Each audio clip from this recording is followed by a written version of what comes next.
Tune in to the Real Estate Roundup with the River Counties Association of Realtors. Join us every last Thursday of the month at 12 p.m. on Fiesta 99.1 and every Saturday at 8:30 a.m. on Mix 104.1 as we explore the latest in real estate. Whether you're buying, selling, or just love real estate, don't miss our expert advice and exclusive insights. So grab a cup of coffee, sit back, and let's explore the dynamic world of real estate in our vibrant River Counties community. Catch Real Estate Roundup and make your property dreams a reality. Hi, and welcome to the River Counties Association of Realtors Real Estate Roundup. And today, our guest is Lisa Padgett Calfee. Lisa, welcome to the show. Glad to be here. Thanks for having me. So let's get into this here and have our listening audience start to get familiar with who you are and what you can do. So give a little bit of background of yourself so people start to get that connection with you. Absolutely. So I have been doing real estate for the last 12 years. Okay. Prior to that, I worked in early childhood with our preschool age children for 25 years. So wrangled children and then decided that I wanted to do something different when my children grew up and left the house. Sure. And so how I got into real estate, I actually was purchasing a home in Ringgold, Georgia, just over the line. Sure. And my real estate agent said, you'd be really good at this. You should think about it. And of course, I was terrified to switch careers and go from a salary position to a commission-based position. Right. But, sometimes you have to take a leap of faith. So I did that and haven't looked back and really enjoy helping people buy and sell properties and homes. And it's been a really great career change for me. That's awesome. And, dealing with children and dealing with real estate, sometimes it kind of connects together, right? It can. It sure can. So you are the co-owner of the Source Real Estate Group. Tell a little bit about that so people understand where you're at and about your company. Absolutely. So 3 years ago, actually, March of 2025 makes our 3-year anniversary. Congratulations. My business partner and I, Linda Carter, not to be confused with the original Wonder Woman, but she is a Wonder Woman in real estate. We decided that we wanted to open a boutique firm. We were with a big name firm and had a great run there and liked all of the things that we learned and grew with there, but just decided that we wanted to do something on a little bit of a simpler scale and on a smaller scale. So we opened our firm and we now have 23 agents in our firm. Wow. And we are like a small family. And everybody supports each other. We work together, and we felt like we could provide that hometown service with a small boutique firm, and it's been a wonderful journey. We really enjoy doing that. That's amazing, and that's kudos to you for having that many agents in that short span, and that's really great. It's been great to experience that growth, and we're a little particular, and we like to have agents that have the same belief systems and the same philosophies. And so we have had those agents join us, and we're always looking for agents that want to grow in their business, but also want to be in a environment that focuses on being real client centered. Okay. And so that's been kind of our focus, is just making sure that our clients are always taken good care of. That's awesome, and that's a great way to run your business, and that's going to obviously extend out to the clients that you guys deal with, and they're going to see that and feel that and understand that. Absolutely. So, tell our audience where they can find your company at. Some contact information, address, websites, whatever you want to put out there. Absolutely. So our physical location, we're located in Chattanooga. We're soon to be moving to Ottawa. Be a little bit more centrally located for all of our agents. But we are located there on Lee Highway and Shallowford, almost there at the intersection. Of course, with real estate, I am licensed in Tennessee and Georgia, always have been since I first initially got licensed. So I cover many, many areas. And my contact information, you can reach me by my website, which is PadgettHomesearch.com, and we can also be reached with email. I'm at lisasellschattanooga@gmail. I know that's a mouthful, and it sounded great and brilliant when I did it, and then when you try to spell it, it's like, whoa, wait a minute, how many T's and how many O's? Sure. And then beyond that, you can call me or text me. I love a phone call, 423-802-0875. Okay, that's great, and we'll reiterate that to everybody a little later on in our show as well, so to get all the right contact info for you. I know today you want to talk a little bit about land in Tennessee and buying land. So why should somebody think about buying land in Tennessee? What's the advantages? What's the things they should look out for? Let's talk about that a little bit. Sure. So I happen to be the wife of a farmer. And so, land is very important to farmers. They love the land. And we all know that the thing about land is we're not making any more of it. Right. So what we have currently to sell is all we're ever going to have. And I noticed that a trend started happening right when we had the lockdown in 2020, where people were thinking, I need to move out of a subdivision and I want to have space and I want to have land and I want to be able to grow my own food, have animals. I had a lot of clients that were selling their neighborhood homes and buying up 5 to 10 acres, building a house, doing what was referred to lovingly as homesteading. Sure. And a lot were homeschooling their children, and they wanted that environment for their kids to learn and grow in. And so what I'm seeing is that why should we buy land? We should buy land because it is a fading commodity. Sure. And so buying land, you're investing in something that, obviously we can't recreate and we can't make more of, but you're investing in something, and especially in Tennessee, because in Tennessee, obviously we're seeing people come here and that trend is happening and people are looking for land, because if they're coming from some of the bigger states up north or a little bit further west, land is very expensive. You can buy a postage stamp and it might cost you $1 million. And here our land is a little bit more affordable in their eyes to be able to buy and to build a home, or to buy an existing home with some land attached to it.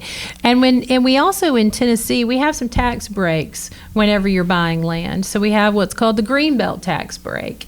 And that Greenbelt tax break is if you are buying land of a certain size, you can get a break on your taxes, and you can put it into the Greenbelt, and those land taxes are going to be assessed at a lower rate.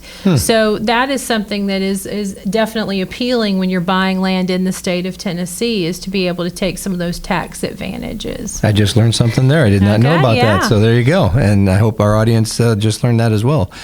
So land use considerations. Let's talk about that. What should potential buyers know about zoning, land use, building restrictions when they're purchasing land here in Tennessee? What should they look out for?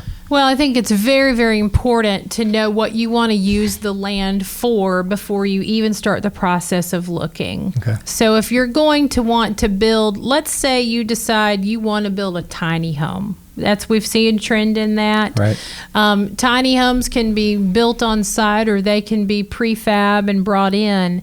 Well, we are seeing some counties are starting to make some restrictions around tiny homes, and they're only allowing a certain number of tiny homes in a community, or they're not allowing them at all. So you've got to check with the county that you're going to be building in to see what restrictions may exist on the county level. And it may be different everywhere that you go. Maybe you're buying land because you want to start doing chicken houses and you want to go into that business. Well, that's going to come with a land use is going to be what you've got to check into. It's going to be zoning as well as your land use. So we have lots of different zonings here in the state of Tennessee. You might have a agricultural zoning. So if you're agriculturally zoned, it doesn't automatically mean that you can go out there and put a chicken house in. Because the county may have some different restrictions, and the land itself may.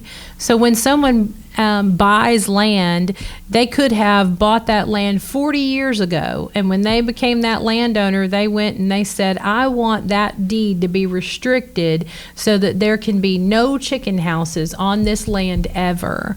And so that's going to carry through every single time that property changes hands. That restriction is going to stay there because it's in the deed. And so you've got to have, if you're working with an agent to buy land, which I highly recommend, because when you've got a local agent, they will know the land, they'll know the ins and outs of the area, but that agent's going to put you in contact with a title company And a title company, their job is to research that deed.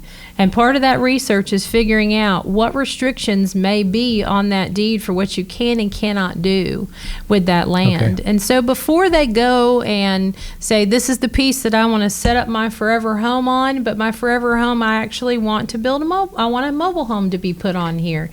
Before you go and actually buy that property, you've got to make sure you can use that land for the purposes that you want to. And that's going to be a title company pulling that deed and letting you know, yes or no, you can put that mobile home on that property. So restrictions are definitely something that has to be checked into on a county level and on an individual property level, as well as zoning. So it's probably safe to assume too that don't assume it. I mean, right? You just never know. That That's a seller that's selling it might have forgot, like you said, deed restrictions that's there from 40 years ago. Absolutely. So don't assume what you're being told is accurate. Check the facts for yourself is what you're telling everybody. You've got to verify it. When you are buying land, you've really got to verify everything about that land before you go in there and decide, hey, this is the perfect. It may have the perfect view, right? But if you're doing something wonky with it, you might want to make sure that you can do it. And if you're in the county and it's in the city limits as well, you need to check with the city too, right? Because you could have restrictions from both. Oh, absolutely. Okay. You're going to have a double restrictions in most cases. Yeah. Like, for instance, I'll tell you, so in Hamilton County, it's been on they have had for several years a restriction to where they're not going to be issuing any permits to build duplexes within the city limits, any new permits. No, okay. So if I have someone saying, hey, I want to build a duplex in the Chattanooga city limits, and we're not going to be able to do that. We're going to have to go outside the city limits in order to do that. Okay. And there may be some specific restrictions that are pertinent to the city of Cleveland or Bradley County.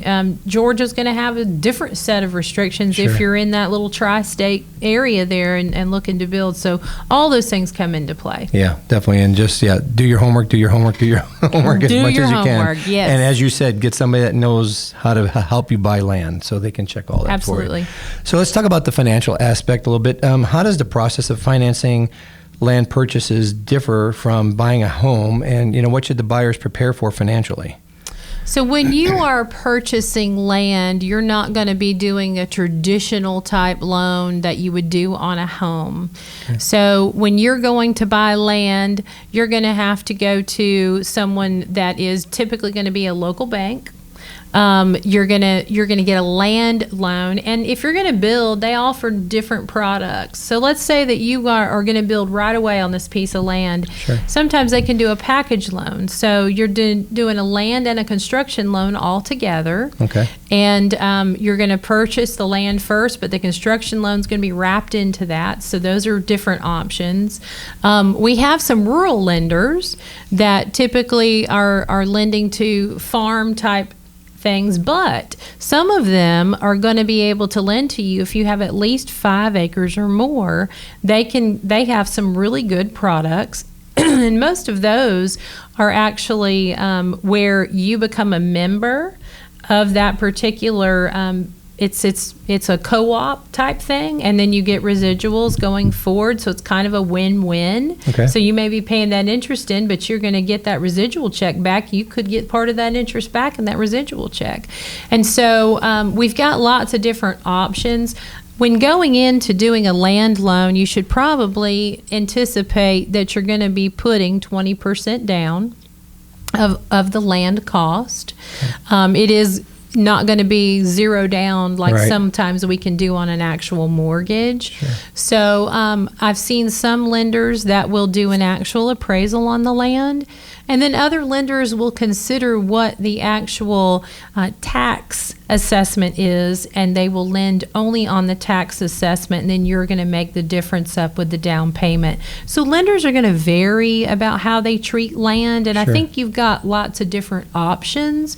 Every once in a while, we'll see land that the owner will be willing to finance it themselves. Yeah, so, okay. That's still out there, and might not be a horrible idea if the land, and honestly, if I'm a landowner and I I want to sell my land, and the money I make from that land, I can go put in the bank, and the bank's only going to pay me 5%, but the going rate for interest is in the 7s. Right. Why would I not consider an owner finance? Sure. I'm going to make a little more money than I would just sitting that in a money market account, potentially. So there may be some options out there that the landowner says, hey, I'm going to do well on this interest, and I'll do a short term, maybe a 10-year note.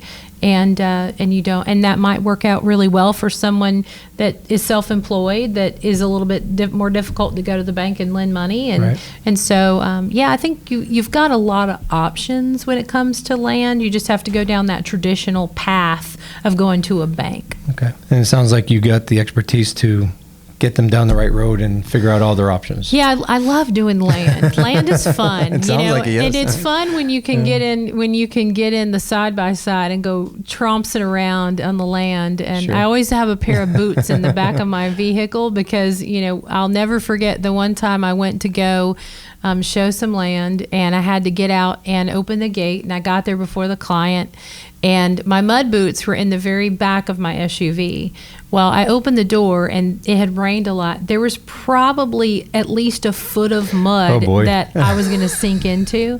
So I had to do some calisthenics, crawl to the back of my SUV, get my mud boots out, There you go. get them on so that I could traipse through the mud to open up the gate. But the key to being a realtor, that is always being prepared for the unexpected. And when you're walking land, you got to make sure you have your boots on you and in your vehicle, because you just never know. That's good. That's good advice for people. Well, when you're going to look for land, don't wear your dress shoes. Don't wear your high heels.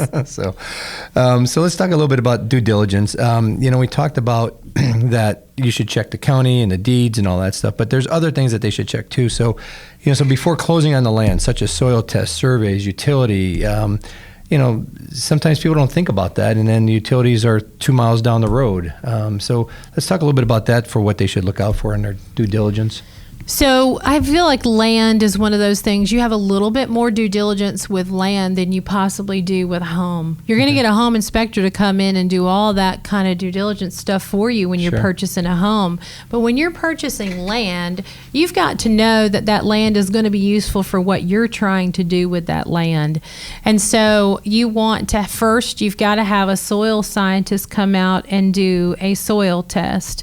We used to call it a perk test, and now they call it a soil test. Okay. And so it's interesting that in the state of Tennessee, we don't have a ton of soil scientists, and they have to be registered with the state of Tennessee to perform that test. You can go online and you can go to the state of Tennessee and pull a master list of all those people, and it's not very long to cover the entire state. And so you got to think about the fact that you've got all these subdivisions going in, and all those subdivisions, they've got to go do soil tests on all those lots. Right. And then you have all of the general public that is trying to buy land, so they stay busy. So there's a backlog probably. And there is. So you have to prepare for that. And so when you're working with a real estate agent, we've got to know our timelines. We've got to plan way ahead to give plenty of time to get that perk test, soil test done, and that could take us 3 to 6 weeks to even get them out there and do that test. Now, pretty quickly after they come where they're going to be able to put the septic. And so the reason you're getting that is because if you've got let's say you have 5 acres and you've got this great view from the top of that 5 acres, and that's where your heart is set on putting that house, and you don't want to put it down below because there's nothing to look at down below. Right. Well, if that soil test comes back that it will not perk, and what we're checking with a soil test is to see if we can put a septic tank. So unless you're close to the city limits where you're going to be able to get, or some parts of the county that are a little bit further out that they've already run sewer to, if there's not sewer, you got to see whether or not that septic tank is going to be able to go in there. And so you've got to have that knowledge, because if you're out there thinking, hey, this is my building site, this is the only place I'll build, and he comes back and says, I hate it for you, but you're not going to be able to build there, you've got to have time to know whether or not you're going to proceed with purchasing that piece of land. Right. So our due diligence is the time that we're getting all the facts to make sure that you're going to proceed with the purchase. Another key thing, and this is really coming up a lot lately, we've had it come up 3 different times just within agents in our office this year, is people just are shying away from getting a survey. Okay. And I think it comes back to another backlogged industry that they just don't have the manpower to come out and do a survey quickly. Right. And so the thought process is, well, it's okay. I won't do it because I've got this little app that kind of shows me the property lines, or there's a lot of hunting apps that you can walk property with that'll kind of show you property lines. But we have to remember that's digital. Yeah. It is not the posts and the stakes that were put in the ground by the surveyor out there with his apparatus where he's measuring and actually taking the deed that might say, from the oak tree to, 20 paces to the other meets and bounds and all the terms we learned in real estate school that we never use. They are doing the official measuring. So on land, I highly, highly recommend a survey. Okay. You just don't know exactly where those property lines are until you get that survey. And the seller may, with good intention, have marked it for you, but what if he marked it wrong? Yeah. And we just can't trust that that's where it is. And there may be some pins that you can find that were in the ground from a long time ago, some markers. But getting a survey is one of the most important things you can do, along with getting your soil test done so that you know exactly where those property lines lie. And then another part of your due diligence with that, we call this a feasibility study in our contracts. And it's, am I going to be able to get power? How much is that power going to cost me? Sure. You want to get all that done during that due diligence period. There's things like, if I'm going to be at the back of the property, how much is the driveway going to cost me? Yep. So you need to know how much is power going to be to get there, how much, and do we have internet service? Sometimes we forget to ask that question. Simple thing we take for granted. I mean to tell you, and we saw that Starlink was the saving grace for North Carolina during the floods. They were able to get some communication going. And, you might be out there and think, oh, no, I'm stuck with satellite internet and I work from home and I have to have dependable, fast internet. This may not work for me. It may not be the right property. And so you've got to check all those things. And as an agent, that's one of the things I'm talking to my clients heavily about is we've got to make sure that this will do all the things. The other thing that you can possibly do is if you've got a builder picked out, have the builder come out and look at it with you. Make sure that the plan you were going to build is going to fit that property. Because if it doesn't, then you might need to look for another piece. Yeah, and I think a lot of people, they get excited about it. They love it. They can envision their house, like you said, on top of the hill, but that doesn't mean that's going to automatically happen. So. Yeah, and we also want to be able to look at the maps that have been drawn out for potential flooding and make sure that we're not in a flood zone, we're not in a flood plain, or might have part of the property that is, but part is out of it and just fine. We do that on residential homes too, because if you're going to have to pay for flood insurance, that can be costly. You got to know that ahead of time.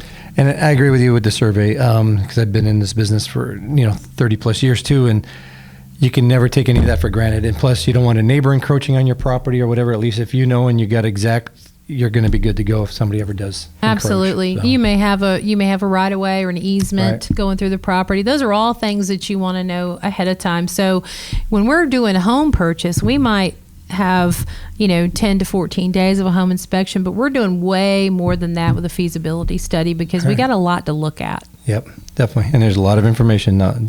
It's not that simple. But Absolutely. with the right realtor, such as yourself, you can get through all that. Yes, you can. Yes, you can. So as we get towards the end of our show here, so future potential. So how does Tennessee's growth and development affect the future value and desirability of owning land in the state? Well, I think what we're seeing, again, is we're seeing people that are coming from places where land costs are so incredibly expensive that they can afford to have a life that they desire by coming to Tennessee.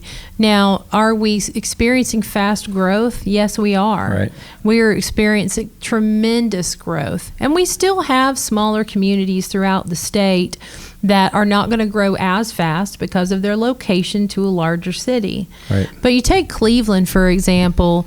Cleveland's growing at a really rapid rate. And I saw something, of course, it was on Facebook, so you can believe everything that's on Facebook. Yes, you can. But I saw a post on Facebook not too long ago that Cleveland was in one of the top 10 fastest growing cities in the state of Tennessee. Wow. And I think those of us that live here might believe that, considering the amount of traffic on Paul Huff. But we are seeing that growth, and a lot of people are coming here because they want the mountains. Sure. They want the beautiful scenery, which I grew up in Florida, and I was a flatlander. Yep. And once I got out of it when I was 19 and I came to the mountains, I never wanted to go back because the mountains are just gorgeous. Yep. But when we're looking at everything and how we're developing here, we also have to be sure that our infrastructure is in place. Right. And that we have everything we need to support the amount of growth that we're experiencing. And I think we've done a really good job of that in East Tennessee. Obviously, if you're going through Chattanooga, you can see we're working on the split for people coming from the south Sure. up. We're constantly working to try to make that split a little bit better. We're working on the interstate. We're trying to make sure that we have everything that we need to supply the amount of growth that we're experiencing.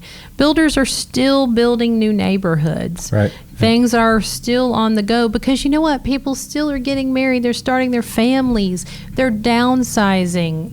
We're going to continue to have growth because we don't live in a society any longer where you stay in the house forever. Mm-hmm. You raise your kids in it and you stay in it for 30, 40 years until, right. It's time for you to go into a, little condo and enjoy retirement. Right. People move about every 5 to 7 years. Yeah. And so building is going to continue to happen. And I am enjoying seeing our younger generation wanting to homestead and wanting to be on land. Yeah. It is really interesting. And I grew up on 7 acres, and we had a pond, and we went fishing every day. We had dogs. We had a great time growing up. It was a wonderful childhood to be able to just go outside and get lost, and your mom call you in Sure. for dinner. Yep. And I think we're seeing that. The generation that my children are in, they're going back to that lifestyle. They Yep. want that. And that's wonderful. And that's where buying land comes in. Yeah. And I don't know if you've noticed, but chickens are the new fad. Yeah. Everybody wants a chicken Yep. or 2 yeah. or 3. I hear quite a few in the neighborhoods. Yeah. So everybody is enjoying having, a little bit of livestock, their own eggs, getting back to nature. Sure. So I think Tennessee's a great place to do that because you've got an opportunity to own land. We still have land to sell, right? And so that's what's important is when you're looking for that area that you want to buy in. I have people sometimes that'll say, I want to buy land and I want to be as close to Chattanooga as I can because that's where the airport is. Right. Well, there's not much land in Hamilton County. No, and like you said, they don't make more. Give your phone number and your email address one more time, please. Absolutely. So 423-802-0875. Call me. My email address is lisasells, SELLS, Chattanooga @gmail.com. Thank you, Lisa, for being here. We appreciate it. Thank you for having me. Thank you. Do you imagine a career with flexibility and limitless income potential? It's possible by becoming a Realtor. The River Counties Association of Realtors, located right here in Cleveland, Tennessee, is ready to help you unlock your potential. We're your go-to resource for guiding you to obtain your Tennessee real estate license. We're more than just realtors. We're a vital part of our community. Partnering with local charities, we work tirelessly to make a difference. Join the River Counties Association of Realtors today, where your career can thrive and community can too. Visit rivercounties.com or call 423-476-5912. Your new path awaits.